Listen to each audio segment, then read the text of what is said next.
네, 공수처는 내란 우두머리 혐의를 받는 윤석열 대통령에 대한 체포영장을 집행했는데요. 이곳 공수처에는 경찰들이 차단벽을 세우고 또 수많은 취재진까지 몰리면서 분주한 모습입니다. 공수처는 오늘 오전 6시 14분 공수처 검사와 수사관 20명이 차량 5대에 나눠 타고 정부 과천청사를 출발했는데요. 오전 7시 20분쯤 관저 앞에 도착했고 현재는 체포영장 집행을 시도 중입니다. 만약 윤 대통령의 신병 확보에 성공하게 되면 정부 과천청사 5동에 있는 공수처로 오게 됩니다. 조사는 3층에 있는 조사실에서 이루어지는데 이대환, 차정현 두 부장검사가 투입됩니다. 공수처는 검찰 등 수사기관에서 받은 자료를 토대로 100여 쪽이 넘는 질문지를 미리 준비해둔 상태입니다. 윤 대통령이 승낙하면 조사 과정 영상 녹화도 가능한데 윤 대통령이 진술을 거부할 가능성도 있습니다. 윤 대통령은 조사 시간 이외에는 서울구치소에 구금되고 체포 시점부터 48시간 이내에 구속영장 청구 등 신병 처리가 결정될 예정입니다. 오늘 집행이 실패할 경우 공수처는 체포영장 유효기간인 6일 이전에 재집행을 시도할 방침입니다. 한편 윤 대통령 측은 체포영장 집행에 앞서 영장 집행이 위법이라고 강하게 반발했습니다. 윤 대통령 변호인단은 이번 영장이 형사소송법과 헌법에 반한다며 법원의 집행을 불허해달라고 어제 서울 서부지방법원에 이의 신청을 냈습니다. 이에 대해 공조수사본부는 충분한 법적 검토와 협의를 통해 문제가 제기되지 않도록 하겠다고 밝혔습니다. 지금까지 공수처에서 KBS 뉴스 원동입니다. 네, 경호처는 이 적법 절차에 따라서 경호 조치에 나서겠다는 입장에 변화가 없습니다. 이미 현장에서는 경호처 차원의 대응이 이루어지고 있는 것으로 보입니다. 지금 공수처 수사팀이 관저로 올라가는 입구까지는 진입을 했지만 더 이상 들어가지는 못하고 이 경호처와 대치를 이어가고 있는 것으로 알려졌는데요.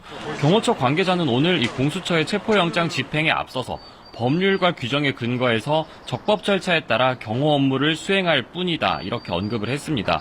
이 앞서 체포영장이 발부됐을 때 적법 절차에 따라 경호 조치가 이루어질 것이란 언급과 같은 맥락인데 이 경호 조치라는 언급에서 사실상 저지 방침이 담겼다, 이런 해석이 제기됐었습니다.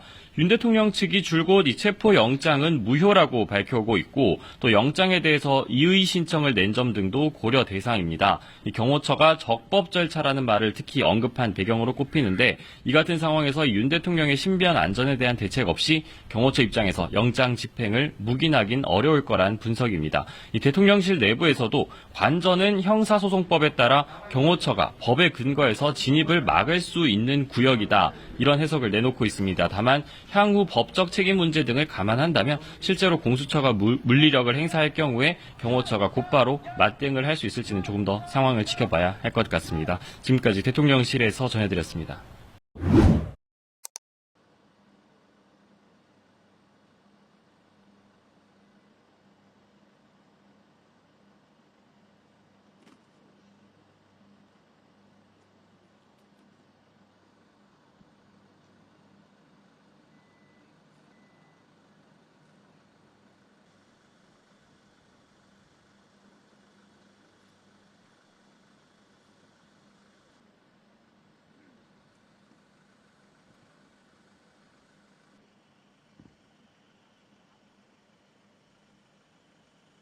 그 차 맨 뒤에 따라가야 되냐고 물어보는데 누가?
제 자리 좀 찾아갈게요.